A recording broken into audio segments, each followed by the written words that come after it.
ರಾಮ್ಗೆ ಸ್ವಾಗತವನ್ನು ಕೊಡ್ತೀನಿ. ಸೊ ನಾಳೆ ನಡೀತಕ್ಕಂಥ ಸೈನ್ಸ್ನ ಪರೀಕ್ಷೆಗಾಗಿ ನಾನು ಫಿಸಿಕ್ಸ್ನಲ್ಲಿ ಮೋಸ್ಟ್ ಎಕ್ಸ್ಪೆಕ್ಟೆಡ್ ಕ್ವಶನ್ಸನ್ನು ಹಾಕಿದ್ದೆ. ಸೊ ಒಂದೇ ಶಾರ್ಟ್ ವಿಡಿಯೋವನ್ನು ಹಾಕಿದ್ದೆ. ಸೊ ಸುಮಾರು ಕಮೆಂಟ್ಗಳನ್ನು ಓದಿದೆ. ಸೊ ಹಾಕಿ ಸರ್ ಕಂಟಿನ್ಯೂ ಮಾಡಿ ಅಂತ ಅಂದಾಗ ಸೊ ಕೆಮಿಸ್ಟ್ರಿ ಮತ್ತು ಬಯೋದ ಕ್ವಶನ್ಸ್ಗಳನ್ನು ನೋಡುವ. ಭಾಳ ಮೋಸ್ಟ್ ಇಂಪಾರ್ಟೆಂಟ್ ಇದ್ದಾವೆ. ಇಷ್ಟು ಕವರ್ ಮಾಡಿದರೆ 60 ಮಾರ್ಕ್ಸ್ ಆದರೂ ಖಂಡಿತವಾಗಿ ನಿಮಗೆ ಬರ್ತದೆ. ಮಾಡೆಲ್ ಕ್ವಶನ್ ಪೇಪರನ್ನು ಸಹಿತ ನೋಡಿ. ಆಗಲೇ 2 ಕ್ವಶನ್ ಪೇಪರ್ ಹಾಕಿದ್ದೀನಿ, ಅದನ್ನು ನೋಡಿ. ಇದು ಕೂಡ ನೋಡಿ. ನೀರಿನ ಕುದಿಯುವ ಬಿಂದು ಡಿಗ್ರಿ ಸೆಲ್ಸಿಯಸ್ಸಲ್ಲಿ ಎಷ್ಟು? ಈ ಕೆಳಗಿನವುಗಳಲ್ಲಿ ಶುದ್ಧ ವಸ್ತುವಿಗೆ ಉದಾಹರಣೆ. ಸೋಡಿಯಂ ಧಾತು ಯಾವುದರಲ್ಲಿ ಸಂಗ್ರಹ ಮಾಡಿ ಇಡ್ತಾರೆ? ಅವೋಗ್ರಾಡೋ ಸಂಖ್ಯೆ ಮೌಲ್ಯ ನೆನಪಿಟ್ಕೊಡ್ರಿ, ಮೋಸ್ಟ್ ಇಂಪಾರ್ಟೆಂಟ್ ಬಂದೇ ಬರ್ತದೆ. ಒಂದು ತಣ್ಣೀರಿನ ಮತ್ತು ಇನ್ನೊಂದು ಬಿಸಿನೀರಿನ 2 ಗಾಜಿನ ಲೋಟಕ್ಕೆ 4 ರಿಂದ 5 ಹನಿ ಶಾಯಿ ಹಾಕಿ 2 ಲೋಟವನ್ನು ವೀಕ್ಷಿಸಿ. ಯಾವ ಲೋಟದಲ್ಲಿ ಶಾಹಿಯ ಬಣ್ಣ ಬೇಗ ಹರಡುತ್ತದೆ? ಪರಮಾಣು ಅಂದರೆ ಏನು? ಆಂಶಿಕ ಆಸವನ್ನು ನೆನಪಿಟ್ಕೊಡ್ರಿ. ಈ ಚಿತ್ರ ಪ್ರಾಕ್ಟೀಸ್ ಮಾಡ್ಕೊಂಡು ಹೋಗಿ, ಬಂದರೆ ಬರ್ತದೆ 100%. ಅದರ ಭಾಗಗಳನ್ನು ಗುರುತಿಸೋದು. ಇನ್ನು ಲೋಹದ 4 ಭೌತ ಲಕ್ಷಣಗಳನ್ನು ಬರೀತಕ್ಕಂಥದ್ದು. ಕಾರಣ ಕೊಡಿ. ನಿಂಬೆ ಹಣ್ಣಿನ ಉಪ್ಪಿನಕಾಯಿಯನ್ನು ಅಲ್ಯೂಮಿನಿಯಂ ಪಾತ್ರೆಯಲ್ಲಿ ಸಂಗ್ರಹಿಸಬಾರ್ದು. ತಾಮ್ರವನ್ನು ಸಾಮಾನ್ಯವಾಗಿ ವಿದ್ಯುತ್ ತಂತಿಗಳಲ್ಲಿ ಬಳಸ್ತಾರೆ. ಘನ, ದ್ರವ, ಅನಿಲ ಸ್ಥಿತಿಗಳ ನಡುವಿನ ಭೌತಗುಣನೂ ಕೇಳಬಹುದು, ವ್ಯತ್ಯಾಸನೂ ಬರಬಹುದು. ಪರಮಾಣುವಿನಲ್ಲಿರುವ 3 ಉಪಪರಮಾಣುವಿನ ಕಣಗಳನ್ನೇ ಹೆಸರಿಸಿ. ಬೋರ್ರವರ ಮಾದರಿಯ ಚಿತ್ರ ನೆನಪಿಟ್ಕೊಡ್ರಿ. ಬೋರ್ ಮಾದರಿಯ ಚಿತ್ರ ಪ್ರಾಕ್ಟೀಸ್ ಮಾಡ್ಕೊಂಡು ಹೋಗಿ. ರಾಶಿ ಲೆಕ್ಕಾಚಾರ ಮಾಡಬೇಕು. 0.5 ಓಲ್ N2 ಅನಿಲ, 46 ಗ್ರಾಮ್ Na ಪರಮಾಣುಗಳು. ಇನ್ನು 4 ಮಾರ್ಕ್ಸಿಗೆ ದ್ವಿತೀಯ ದ್ರವ್ಯದ ಭೌತಿಕ ಬದಲಾಗಲು ಕಾರಣವಾದ ಪ್ರಮುಖ ಅಂಶಗಳು. ಉತ್ಪತ್ತನ ಕ್ರಿಯೆ ಅಂದ್ರೆ ಏನು? ಮಿಶ್ರಣ ಮತ್ತು ಸಂಯುಕ್ತ ವಸ್ತುಗಳಿರೋ ವ್ಯತ್ಯಾಸ. ಇದನ್ನು ಕೇಳ್ತಾರೆ ನಿಮಗೆ. ಮಿಶ್ರಣ, ಸಂಯುಕ್ತ, ಓಕೆನಾ? ಅವುಗಳ ವ್ಯತ್ಯಾಸಗಳು ಕೂಡ ಮೋಸ್ಟ್ ಇಂಪಾರ್ಟೆಂಟ್ ಇದ್ದಾವೆ. ಇನ್ನು ಕಾರ್ಬನ್ ಡೈಆಕ್ಸೈಡ್ ಅನಿಲ ಘನ ಕಾರ್ಬನ್ ಡೈಆಕ್ಸೈಡ್ ಆಗಿ ಪರಿವರ್ತನೆಯಾಗೋದು ಹೇಗೆ ಅಂತ ಕೇಳಿದ್ದಾರೆ. ಆಪ್ಷನ್ಸ್ ಕೊಟ್ಟಿದ್ದಾರೆ. ಕೆಳಗಿನ ಯಾವುದು ಟೆಂಡಾಲ್ ಪರಿಣಾಮವನ್ನು ಪ್ರದರ್ಶನವನ್ನು ಮಾಡ್ತದೆ? ಇನ್ನು ಮಿಶ್ರಲೋಹ ಎಂದರೇನು? ಕಾರ್ಬನ್ ಪರಮಾಣುವಿನ ಸಾಂಕೇತಿಕ ರಚನೆ ಕಲ್ಕೊಂಡೋಗಿ. ಕಾರ್ಬನ್ ಪರಮಾಣುವಿನ ಸಾಂಕೇತಿಕ ರಚನೆ. ಒಂದು ನೀರಿನ ನಲ್ಲಿಯನ್ನು ತೆರೆಯಿರಿ. ನಿಮ್ಮ ಬೆರಳುಗಳಿಂದ ನೀರಿನ ಧಾರೆಯನ್ನು ತುಂಡರಿಸಲು ಪ್ರಯತ್ನಿಸಿ.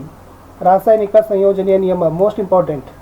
ಇನ್ನು 2 ಮಿಶ್ರಗೊಳ್ಳದ ದ್ರವವನ್ನು ಬೇರ್ಪಡಿಸಲು ಬಳಸುವ ಉಪಕರಣದ ಅಂದವಾದ ಚಿತ್ರ. ಕೆಮಿಸ್ಟ್ರಿಯಲ್ಲಿನೂ ಕೂಡ ಚಿತ್ರ ಬರ್ತವೆ. ಟೋಟಲ್ 12 ಮಾರ್ಕ್ಸ್ ಚಿತ್ರ ಬರ್ತವೆ. ನೆನಪಿಟ್ಕೊಡ್ರಿ. ಎಷ್ಟು? 12 ಮಾರ್ಕ್ಸ್ ಡಯಾಗ್ರಾಮ್ಗಳನ್ನು ನೀವು ತೆಗಿಬೇಕಾಗ್ತದೆ. ಇಲ್ಲಿ 2 ಮಿಶ್ರಗೊಳ್ಳದ ದ್ರವಗಳನ್ನು ಬೇರ್ಪಡಿಸೋ ಉಪಕರಣದ ಅಂದವಾದ ಚಿತ್ರ.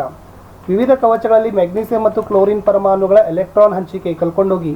ಮಂಜುಗಡ್ಡೆಯನ್ನು ನೀರಾಗಿಸುವಿಕೆಯ ಅಂದವಾದ ಚಿತ್ರ. ಈ ಚಿತ್ರವನ್ನು ಸಹಿತ ನೋಡ್ಕೊಂಡು ಹೋಗಿ. ಅಯಾನು ಅಂದರೆ ಏನು? ಬಹು ಪರಮಾಣು ಅಯಾನುಗಳಿಗೆ ಉದಾಹರಣೆ ಕೊಡಿ. CH3OH ಅನುರಾಶಿಯನ್ನು ಲೆಕ್ಕಾಚಾರ ಮಾಡಿ. ಪರಮಾಣು ರಾಶಿ C12, H1, O16. ಪರಮಾಣುವಿನಲ್ಲಿರುವ 3 ಉಪಪರಮಾಣುವಿನ ಕಣಗಳನ್ನು ಹೆಸರಿಸಿ. ಐಸೋಬಾರ್ ಅಂದ್ರೆ ಏನು? ಉದಾಹರಣೆ ಕೊಡಿ. ರಾಸಾಯನಿಕ ಸೂತ್ರ sodium hydroxide, aluminium sulphate, calcium carbonate. ಇನ್ನು ಲಾಸ್ಟ್ ಲಾಂಗ್ ಕ್ವಶನ್ಸು ಅಲೋಹಗಳ ಭೌತ ಗುಣಗಳು. ನಿಮಗೆ ಒಂದಂತರೂ ಬಂದೇ ಬರ್ತದೆ. ಲೋಹದ ಬರ್ತದೋ ಅಲೋಹದ ಬರ್ತದೋ ಗೊತ್ತಿಲ್ಲ, ಬಟ್ ಒಂದು ಮಾತ್ರ ಭೌತ ಗುಣ ಡೆಫಿನೆಟ್ ಆಗಿ ಬರ್ತದೆ. ಬರದೇ ಇದ್ರೆ ವ್ಯತ್ಯಾಸ ಬರ್ತದೆ. ಇನ್ನು ಬಾಷ್ಪೀಕರಣದ ಮೇಲೆ ಪ್ರಭಾವ ಬೀರೋ ಅಂಶಗಳನ್ನು ಸಹಿತ ಕೂಡ ನೋಡ್ಕೊಂಡು ಹೋಗಿ. ಇನ್ನು ಮಂಜುಗಡ್ಡೆ ಕರಗೋ ಬಿಂದು ಎಷ್ಟು? ಪೊಟ್ಯಾಷಿಯಂನ ಪರಮಾಣು ಸಂಖ್ಯೆ 19 ಆದರೆ ಪ್ರೋಟಾನ್ ಸಂಖ್ಯೆ ಎಷ್ಟು? ಇನ್ನು ಆವಿಯಾಗ್ತಕ್ಕಂಥ ನೀರು ಎಂಥ ಬದಲಾವಣೆಯನ್ನು ಸೂಚಿಸ್ತದೆ? ಆಕ್ಸಿಜನ್ ಹಾಗೂ ಕ್ಯಾಲ್ಸಿಯಂನ ಪರಮಾಣು ಸಂಕೇತ ಎಷ್ಟು? ಐಸೋಬಾರ್ ಅಂದರೆ ಏನು? ಐಸೋಬಾರ್ ಮೇಲೆ ಒಂದು ಕ್ವಶನ್ ಬಂದೇ ಬರ್ತದೆ. ಕ್ಲೋರಿನ್ನ ಎಲೆಕ್ಟ್ರಾನ್ ಹಂಚಿಕೆ 2.8.7 ಆಗದ. ಅದರ ವೆಲೆನ್ಸಿ ಎಷ್ಟು ಅಂತ ಕೇಳಿದ್ದಾರೆ. ಕೆಲವೊಂದಿಷ್ಟು ವಸ್ತು ಕೊಟ್ಟಿದ್ದಾರೆ. ಧಾತು, ಸಂಯುಕ್ತ, ಮಿಶ್ರಣ ಇವುಗಳನ್ನಾಗಿ ವರ್ಗೀಕರಿಸಬೇಕು. ಇದೇ ಬೋರ್ರವರ ಪರಮಾಣು ಮಾದರಿ. Very most important. ಮಿಶ್ರಗೊಳ್ಳದ ದ್ರವಗಳನ್ನು ಬೇರ್ಪಡಿಸೋ ಚಿತ್ರ very most important. Okay, repeat ಆಗ್ತಾ ಇದ್ದಾವಂದ್ರೆ ಅವು ಬರ್ತವೆ. ನೆಕ್ಸ್ಟ್ ವೈಜ್ಞಾನಿಕ ಕಾರಣ ಕೊಡಿ. ನಮ್ಮ ಕೈ ಮೇಲೆ ಸುಗಂಧ ದ್ರವ್ಯ ಬಿದ್ದಾಗ ತಣ್ಣಗಿನ ಅನುಭವ ಆಗ್ತದೆ ಏಕೆ? ನಾವು ತುಂಬ ದೂರದಲ್ಲಿ ಕುಳಿತಿದ್ದರೂ ಸುಗಂಧ ದ್ರವ್ಯದ ವಾಸನೆಯನ್ನು ಗ್ರಹಿಸ್ತೀವಿ ಏಕೆ?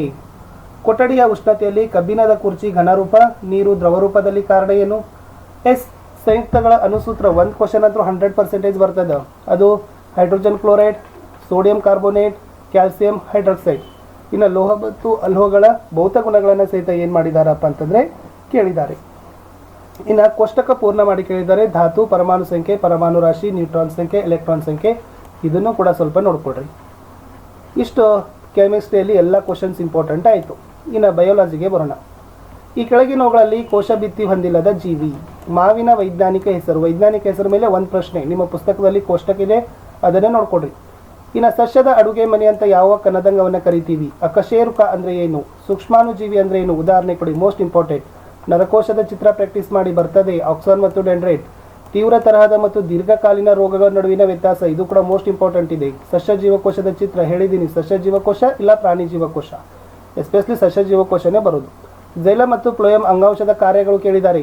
ಮೂಗು, ಕಿವಿ ಮತ್ತು ಶ್ವಾಸನಾಳದಲ್ಲಿ ಕಂಡುಬರೋ ಸಂಯೋಜಕ ಅಂಗಾಂಶ, ದೇಹದ ಉಷ್ಣ ನಿಯಂತ್ರಕವಾಗಿ ಕಾರ್ಯನಿರ್ವಹಿಸೋ ಅಂಗಾಂಶ, ಸ್ನಾಯು ತಂತ್ರಗಳ ವಿಧಗಳು ವೆರಿ ಮೋಸ್ಟ್ ಇಂಪಾರ್ಟೆಂಟ್ ಇದೆ.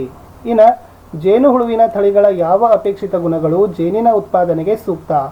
ಭಾರತೀಯ ಜೇನುಹುಳಗಳನ್ನು ಹೆಸರಿಸ್ರಿ. ಅಕಶೇರುಕಗಳ 5 ವರ್ಗಗಳನ್ನು ಬರೆದು ಯಾವುದಾದರೂ 2 ಗುಣಗಳನ್ನು ಬರೆಯಿರಿ. ಅಕಶೇರುಕಗಳ 5 ವರ್ಗಗಳು ನೆನಪಿಟ್ಕೊಳ್ರಿ. ಓಕೆ, ಸಾಮ್ರಾಜ್ಯಗಳು ಬರ್ತವೆ, ಪ್ರಭೇದಗಳು ಬರ್ತವೆ, ಅದು ಇಂಪಾರ್ಟೆಂಟ್. ಇನ್ನು ತೆಂಗಿನ ಚಿಪ್ಪಿನಲ್ಲಿರುವ ಅಂಗಾಂಶ ಯಾವುದು ಕೇಳಿದ್ದಾರೆ? ಕಾಲಾ ಅಜಾರ್ ರೋಗಕ್ಕೆ ಕಾರಣವಾದ ಪ್ರೋಟೋಜೋವಾ ಕೆಳಗಿನ ಯಾವ ಪ್ರಾಣಿ 4 ಕೋಣೆ ಹೃದಯವನ್ನು ಹೊಂದಿದೆ? ಲೈಸೋಸೋಮನ್ನು ಆತ್ಮಹತ್ಯಾ ಸಂಚಿ ಅಂತ ಏಕೆ ಕರಿತೀವಿ? ಮಿಶ್ರ ಬೆಳೆ ಪದ್ಧತಿ ಅಂದರೆ ಏನು? ಐಚ್ಛಿಕ ಸ್ನಾಯು ಮತ್ತು ಅನೈಚ್ಛಿಕ ಸ್ನಾಯು ನಡುವಿನ ವ್ಯತ್ಯಾಸ ಮೋಸ್ಟ್ ಇಂಪಾರ್ಟೆಂಟ್. ಒಂದು ಚಿತ್ರ ಕೊಡ್ತಾರೆ ಖಂಡಿತವಾಗಿ. ಓಕೆ, ಬಯೋ ಬರ್ಬೋದು, ಸ್ಪೆಷಲಿ ಬಯೋಲಜಿದೇ ಚಿತ್ರ ಬರ್ತದೆ, ಜೀವಶಾಸ್ತ್ರದ್ದು ಭಾಗಗಳನ್ನು ಗುರುತಿಸಲಿಕ್ಕೆ ಕೇಳ್ತಾರೆ, ನೆನಪಿಟ್ಕೊಂಡೋಗಿ ಇದು ಯಾವ ಅಂಗಾಂಶ. ಓಕೆನಾ. ನೆಕ್ಸ್ಟ್, ತೀವ್ರ ಮತ್ತು ದೀರ್ಘಕಾಲೀನ ರೋಗಗಳ ವ್ಯತ್ಯಾಸ ಬಂತು. ಪ್ರತಿರಕ್ಷಣೆ ಎಂದರೇನು? ದ್ವಿನಾಮಕರಣ ನೆನಪಿಟ್ಕೊಳ್ರಿ. ಸ್ತನಿಗಳ ಯಾವುದಾದರೂ 2 ಲಕ್ಷಣ ಮೋಸ್ಟ್ ಇಂಪಾರ್ಟೆಂಟ್ ಇದಾವ. ಇನ್ನು ಏಕದಳ ಮತ್ತು ದ್ವಿದಳ ಸಸ್ಯಗಳಿಗೆ ಯಾವುದಾದರೂ ಒಂದು ವ್ಯತ್ಯಾಸ. ಕಾರ್ಡೇಟಾಗಳ 2 ಪ್ರಮುಖ ಲಕ್ಷಣಗಳು. ಹಸುವಿನ ವೈಜ್ಞಾನಿಕ ಹೆಸರು ಕೇಳಿದ್ದಾರೆ. ಇಲ್ಲಿನೂ ಕೂಡ ಮತ್ತು ಸಸ್ಯ ಜೀವಕೋಶದ ಚಿತ್ರ.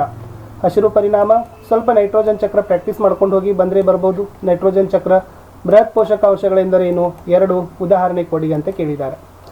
ಈ ಪ್ರಶ್ನೆಯಲ್ಲಿ ಜೀರ್ಣಕಾರಕ ಕಿಣ್ವಗಳನ್ನು ಒಳಗೊಂಡಿರೋ ಗೋಳಾಕಾರದ ಪೊರೆಸಹಿತ ಕಣದಂಗ ಯಾವುದು? ಈ ಅಂಗಾಂಶ ತೆಗೆದರೆ ಸಸ್ಯಗಳು ಒಣಗಿ ಹೋಗ್ತದೆ. ಕೆಳಗಿನವುಗಳಲ್ಲಿ ಭಾರತದ ತಳಿಯ ಹಸು ಯಾವುದು? ವರ್ಧನ ಅಂಗಾಂಶದ ವಿಧಗಳು ಮೋಸ್ಟ್ ಇಂಪಾರ್ಟೆಂಟ್. ಸರದಿ ಬೇಸಾಯ ಅಂದ್ರೆ ಏನು? ಅದರ ಉದಾಹರಣೆಗಳನ್ನು ನೋಡ್ಕೊಂಡು ಹೋಗ್ರಿ. ಸಾವಯವ ಗೊಬ್ಬರ ಮತ್ತು ರಾಸಾಯನಿಕ ಗೊಬ್ಬರದ ನಡುವಿನ ವ್ಯತ್ಯಾಸ, 2 ವ್ಯತ್ಯಾಸ ಬರ್ತವೆ, 2 ಡಿಫ್ರೆನ್ಸಿಯೇಷನ್ಸ್ಗಳನ್ನು ಬರೀಬೇಕು. ಎಸ್, ರೈಬೋಸೋಮ್ ಮತ್ತು ಕ್ಲೋರೋಫ್ಲಾಸ್ಟ್ನ ಕಾರ್ಯ ಕೇಳಿದ್ದಾರೆ. ಸಸ್ಯ ಜೀವಕೋಶದ ಚಿತ್ರ ಮತ್ತೆ ಬತ್ತು. ಕೋಶ ಕೇಂದ್ರ ಮೈಟ್ರೋಕಾಂಡ್ರಿಯಾ ಕಂಡುಹಿಡಬೇಕು. ಎಸ್, ಪಟ್ಟೆ ರಹಿತ ಸ್ನಾಯು, ಪಟ್ಟೆ ಸಹಿತ ಸ್ನಾಯು, ಹೃದಯದ ಸ್ನಾಯುಗಳ ಕಾರ್ಯಗಳು ಮೋಸ್ಟ್ ಇಂಪಾರ್ಟೆಂಟ್. ಇನ್ನು ನಮ್ಮ ಮಣ್ಣಿನ ಸವಕಳಿ ತಡೆಯಲು 4 ಕ್ರಮಗಳು. ಈ ಕ್ವಶನ್ಸ್ ಬಂದೇ ಬರೋ ಚಾನ್ಸಸ್ ಬಹಳ ಅದ. ಸಾಂಕ್ರಾಮಿಕ ರೋಗಗಳಂದ್ರೆ ಏನು? ಓಕೆನಾ, ಅಲ್ಲಿ ಯಾವ ವಾಹಕಗಳ ಮೂಲಕ ಹರಡ್ತದ, ಲಕ್ಷಣಗಳು, ಮುನ್ನೆಚ್ಚರಿಕಾ ಕ್ರಮಗಳು, ಒಂದು ಕ್ವಶನ್ ಡೆಫಿನೆಟ್ ಆಗಿ ಬರ್ತದ, ನೆನಪಿಟ್ಕೊಡ್ರಿ. ಇಲ್ಲಿ ಮಲೇರಿಯಾ ರೋಗ ತಡೆಗಟ್ಟು ಕೇಳಿದಾರೆ, ಅದೇ ಥರ ಕಾಲ್ರಾ ಬರ್ಬೋದು, ವಾಂತಿ ಭೇದಿ ಬರ್ಬೋದು. ಓಕೆ, ಬಹಳಷ್ಟು ಇದಾವ. ಇನ್ನು ಈ ಕೆಳಗಿನ ಚಿತ್ರವನ್ನು ವೀಕ್ಷಿಸಿ ಇವು ಏನಿದಾವ ಅಂತ ಕೇಳಿದ್ದಾರೆ. ಯಾವ ಪ್ರಾಣಿ ಕಶೇರುಕ ವರ್ಗ? ಏಕದಳ ಸಸ್ಯ, ದ್ವಿದಳ ಸಸ್ಯದ ವ್ಯತ್ಯಾಸ, ಮಾನವ ಜೀವಿಗಳ ದ್ವಿನಾಮಕರಣವನ್ನು ಹೆಸರಿಸಿರಿ ಅಂತ ಏನು ಮಾಡಿದಾರಪ್ಪ ಅಂದ್ರೆ ಕೇಳಿದ್ದಾರೆ. ನನಗನ್ನಿಸ್ತದ ಇಷ್ಟೆಲ್ಲ ಕ್ವಶನ್ ಪೇಪರ್ ಬಿಡಿಸಿದ ಮೇಲೆ ಮಿನಿಮಮ್ 50 ಮಾರ್ಕ್ಸ್ ಆದರೂ ರಿಪೀಟ್ ಆಗೇ ಆಗ್ತಾವ ಅಂತ ಹೇಳ್ತಾ ಎಕ್ಸಾಮ್ ಚೆನ್ನಾಗಿ ಬರೀರಿ. ಮತ್ತೆ ವಿಡಿಯೋ ಬೇಕಾಗಿದ್ರೆ ಕಮೆಂಟಲ್ಲಿ ಕೊಡಿ, ಖಂಡಿತವಾಗಿ ನಾನು ಪೋಸ್ಟ್ ಮಾಡ್ತೀನಿ ಅಂತ ಹೇಳ್ತಾ